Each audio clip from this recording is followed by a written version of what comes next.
इस समय सबसे बड़ा कोई देश का मुद्दा मानता हूं तो ये कि देश का बचपन कैसे बचे।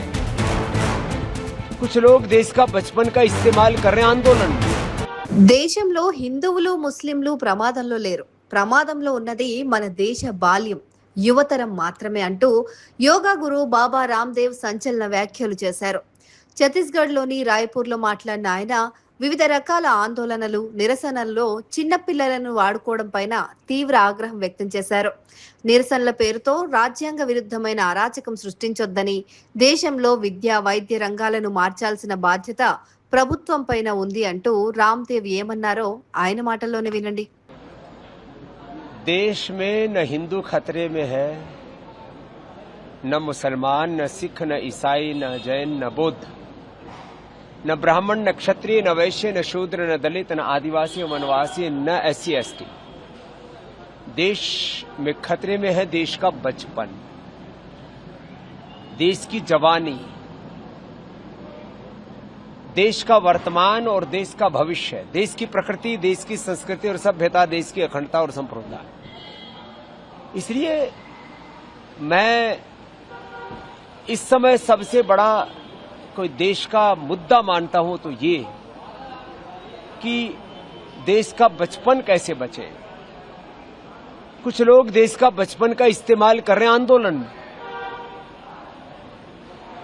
यदि देश का बच्चा जो भी प्राइमरी स्कूल में पढ़ रहा है आप उसको आंदोलन में धकेल देंगे तो बच्चे पढ़ेगा कब?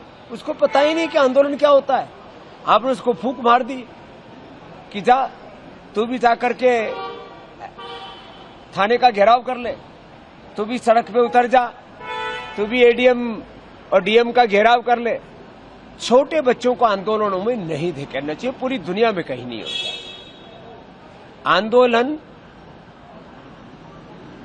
ये अभिभावकों का उत्तरदायित्व है बच्चों के लिए, और जब बच्चे जब एडल्ट हो जाते हैं तब उनको अपने अधिकारों के लिए संघर्ष करना चाहिए और अपने कर्तव्यों के पालन के लिए भी प्रतिबद्धता उनके अंदर बढ़नी चाहिए।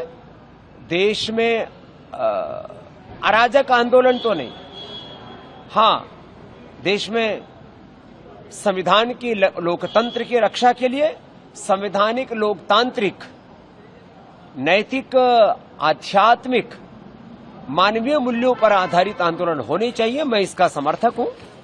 आंदोलन के नाम पर अनारकी, अराजकता भी नहीं होनी चाहिए और बच्चों का आंदोलन में इस्तेमाल नहीं होना चाहिए। हां इतना जरूर है कि देश की शिक्षा की, चिकित्सा की सही दिशा होनी चाहिए और देश की शिक्षा चिकित्सा व्यवस्था को लेकर के बहुत गहरे प्रश्न हैं, उनका समाधान होना चाहिए। और ये मैं मानता हूं कि इसमें सरकारों का भी बहुत बड़ा उत्तरदायित्व है, लेकिन इसमें यह भी मानता हूं